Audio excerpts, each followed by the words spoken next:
Hello my friends and fellow travelers, my name is Pierce, this is my channel Tales from the Road. Thanks so much for stopping by.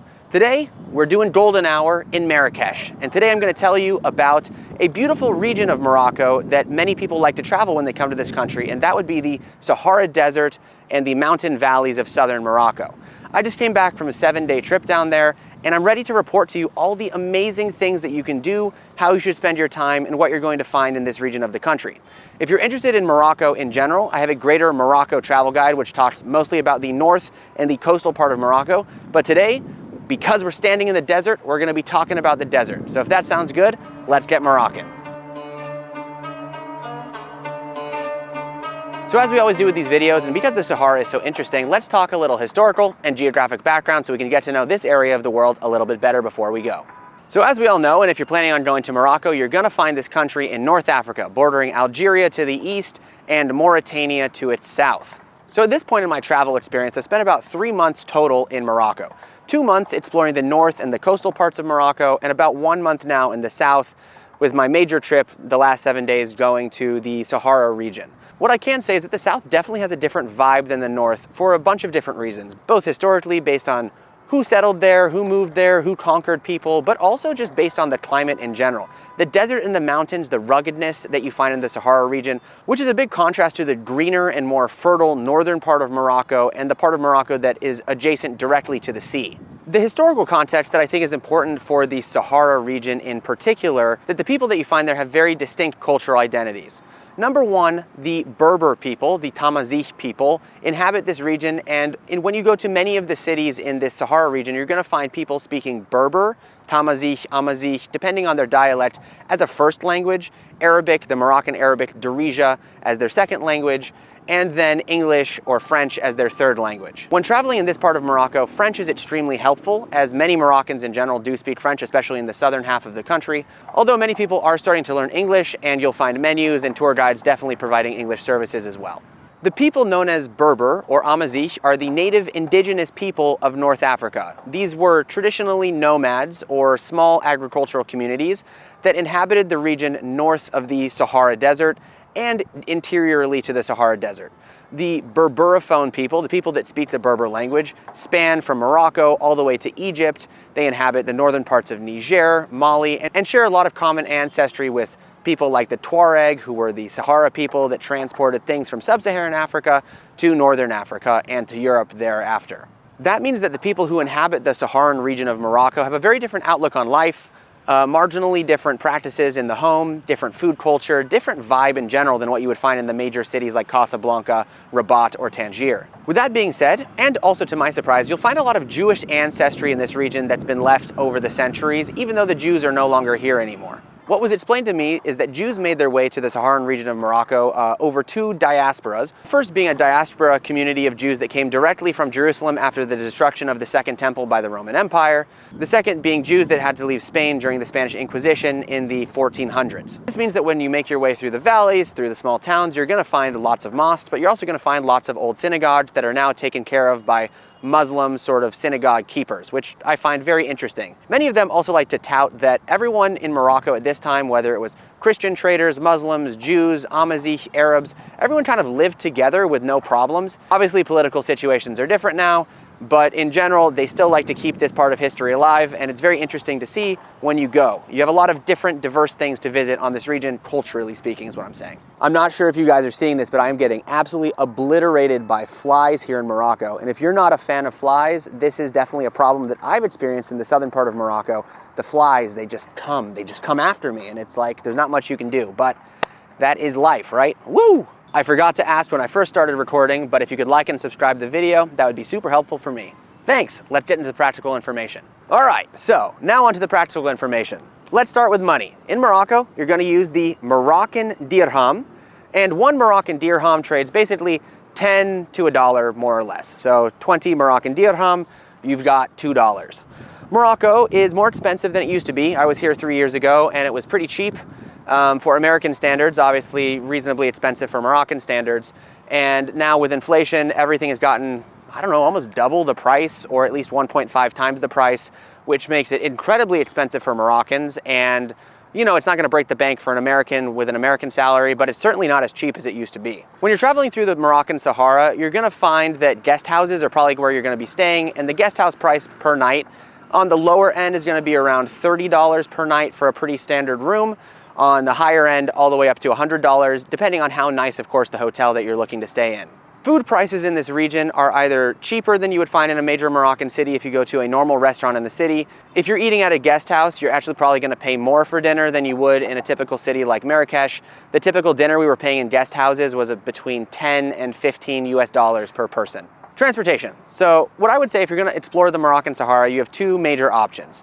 You can get yourself to Ouarzazate, which is the biggest kind of like starting point city. It's about 4.5 hours by bus from Marrakesh.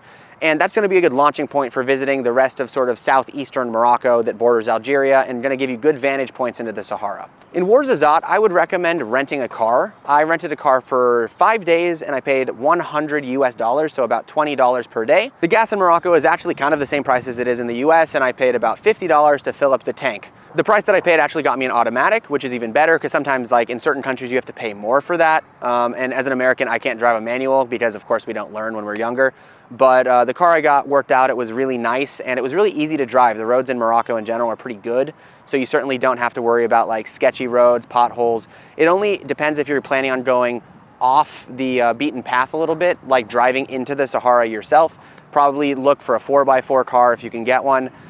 If you're not planning on doing that, I would certainly recommend getting a guide or something, or taking a day trip into the Sahara. If you do that, then you don't need the 4x4. But if you don't have a guide, then of course you're gonna need the 4x4. I think a really good option, if you don't have a ton of time, is just to hire like a 3-day to 5-day tour via a company. There's better companies, there's worse companies, but you can of course buy those in Marrakesh. You can buy them before you go. But if you're a real traveler and you wanna do the real thing, I would say rent a car, plan the trip yourself, maybe follow this route, follow a different route that I'm gonna give you, and really get into the country. It'll give you time to explore things the proper way, to make stops where you wanna make stops, and it'll also give you the freedom to leave when you want, do what you want. So now I'm gonna tell you exactly what I did on my trip. I'm gonna give you some travel ideas and my impressions from the road.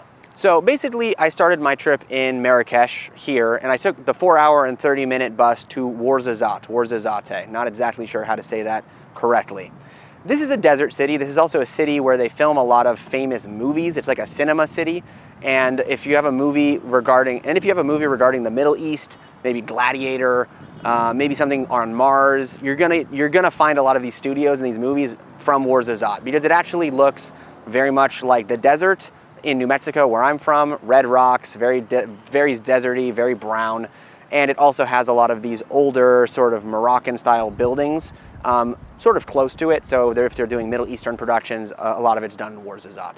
Basically, there's not much to do in Ouarzazate. They do have a Kasbah, but there was a really big earthquake in this part of Morocco last year, and it destroyed a lot of ancient buildings or made them unstable, so they've actually closed a lot of these. The Kasbah being one of these in Ouarzazate. When you're in this region, there's gonna be 3 things that you're gonna see pop up a lot that you're gonna wanna visit. It's gonna be the word Kasbah, the word Qasar, and the word Palmerie. Kasbah and Qasar, honestly for me, it was hard to tell the difference exactly what the definition means.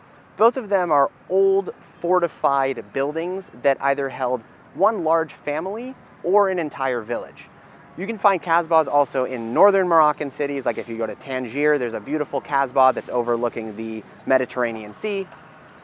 And in the southern part of Morocco, you're gonna find these as well. These ones are typically made of clay or mud bricks. They're very brown, give that very nice desert vibe, and they have carvings with a lot of Berber symbology, which is very interesting and very beautiful. I believe some of this was also an inspiration for the desert planet mythology of Star Wars. Directly comes from sort of like this Kasbah Berber carvings. Pretty cool. The palmeries, on the other hand, are basically large palm groves, like palm trees like this, where the Arabs, the Jews, the Berbers cultivated dates and lumber to use for their houses and various things. The palmeries are typically found in these sort of oases valleys in the desert of southern Morocco as well. And oases, of course, being a place where water collects within the desert. That area is very lush in general, and a very nice contrast to the otherwise very deserty, dead desert that surrounds it. Okay, so back to the route. You start in Ouarzazate. We stay the night in Ouarzazate. You can see the Kasbah. They have a little Medina. It's nice. There's not much to do there, but it's a good launching point. The next day, I woke up early, hopped in my rental car, and drove to the Fint Oasis, which is about 15 kilometers, about 20 minutes away from Ouarzazate. The Fint Oasis is really beautiful. They have a nice palmery. They have a nice little careening river that runs right through a sort of mountain valley, and 4 small Berber villages where the Berber people will actually show you around if you want to hire a guide. We were actually invited into a really lovely woman's house. We sat with her and a couple of her kids. They offered us some Berber bread, some tea. The hospitality was really good. We got to try some local dates, and that area was just very, very local feeling, very, very nice. After that, drove north of Ouarzazate by like 30-35 minutes to a place called Ait Ben Haddou, which is a beautiful old kasbah on a mountain with a small village underneath.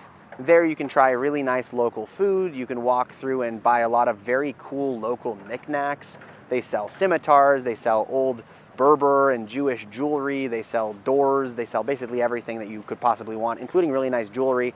You can also see some nice Berber things in the city, and then you can stay in a very red rock oriented area amongst the various really nice villages that sort of run along this mountainous valley. The next day, after spending a night in a wonderful guest house, we drove in the direction of a city called Skoura, which sits next to one of the larger palmeries or the palm groves in the southern part of Morocco. On the outskirts of Skoura, you'll be able to find Kasbah Amridil, which is a sort of living large kasbah that's very old, run by the family that built it originally hundreds of years ago. And there you can see old tools that they used to use to do farming. You can see the old kitchens and the way that the Berbers used to cook in the desert. And you can also learn about the story of the family who built it by the people who are the descendants of the family who built it, which is also pretty cool in general. After that, we made our way to the city of Skoura. Honestly, not much to do there, but the whole idea was to find a guide in Skoura who could take us into the palmery, explain us a little bit about what we would find there, and to take us through some of the small Berber villages that are in that region as well. During the palmery tour, it was really cool. The guy explained a lot about the palm trees, about how there's over 140 types of dates, about how Morocco has been experiencing an incredibly bad drought over the last 10 years, and many people from Skoura are just leaving because their farms have dried up and the jobs have dried up and they've gone to Marrakesh, to Casablanca for work. Of course, that's not positive. We went to a small place where someone was making pottery by hand, taking the clay by hand and showing us the process with that. They invited us for tea. We went to a Berber rug manufacturer. They invited us for tea. We drove along the different places, seeing the new infrastructure that was being built, seeing the foreign direct investment by foreigners buying up land in this area because it's so beautiful. It's a very interesting area and definitely worth a day. To end the day, I drove another hour into the Valley of Roses. The Valley of Roses is famous for a lot of different reasons. It's a very beautiful red rock valley with old kasbahs, with nice palmeries as well. It really has a very interesting road that sort of cuts through this very mountainous terrain. Super beautiful, not gonna lie.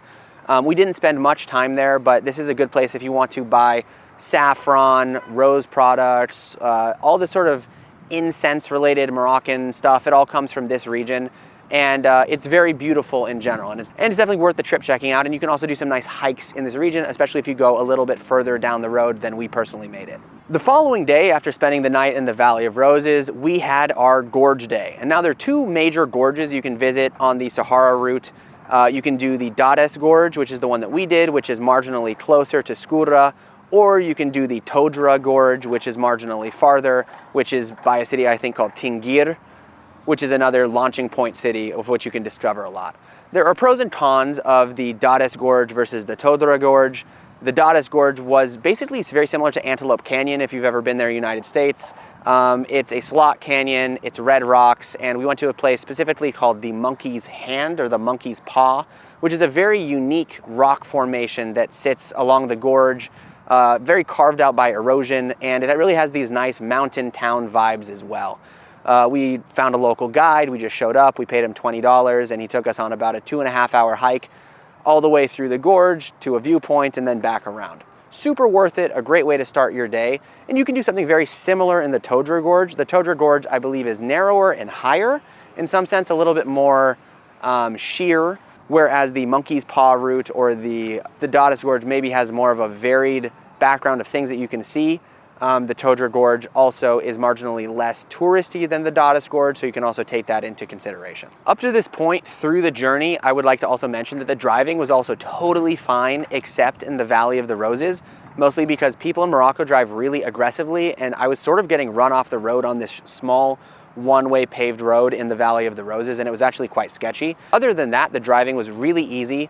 The roads are not very crowded because this is not a very populated part of Morocco, and to be honest, they're very well maintained. One thing that you're going to see if you are driving in Morocco is you're going to see traffic police and traffic like stoplights quite often. I did get pulled over by the police towards the end of my trip, and I had to pay a 400 dirham fine for speeding 20 kilometers, about 10 miles over the speed limit. The speed limits range between 60 kilometers an hour to about 100 kilometers an hour, although the majority of the speed limit is going to be around 60 kilometers an hour. So it's something to pay attention to. They always say just drive the speed limit because you don't want to get pulled over. The Moroccan police were nice to me, but they did still directly take money from me and write me a ticket. There was no warning. So at this juncture of our trip, we had a big decision to make. The big decision was, do we go all the way to MERZOUGA, which is about 4.5 hours to the east of the Gorge, and more of the touristy big sand dunes that you kind of want to see in the Sahara. That's where a lot of the tourist infrastructure goes to. Or do we go to the city of Zagora, which is basically almost equidistant. It's about 4 hours away from the Gorge, but would only require a couple hours driving back instead of the full 7-hour drive back to Ouarzazate. I ended up going for the Zagora route, and I'm going to explain why in a second, but Zagora is a good launching point if you do want to do the Sahara Desert, but you don't have the time to go to MERZOUGA. And honestly, from what I've heard, maybe if you want more of a local experience or a little bit more chill experience, the Sahara Desert, which is closer to Zagora, which is called Mohammed or Erg Shikaga, that desert is less touristy, more chill, very similar in a lot of senses to MERZOUGA. MERZOUGA has a bigger dune. Although I went to a big dune in Erg Shikaga, super worth it, super massive, super impressive, and honestly I don't feel like I missed anything by not going to MERZOUGA. So that same day that we did the Gorge in the morning, we did the full drive to Zagora and stayed in Zagora. The full drive was about 4 hours from the Gorge. Super beautiful drive. You can go directly through the mountains through a newly built pass that they finished like I think 5 years ago that they fully paved.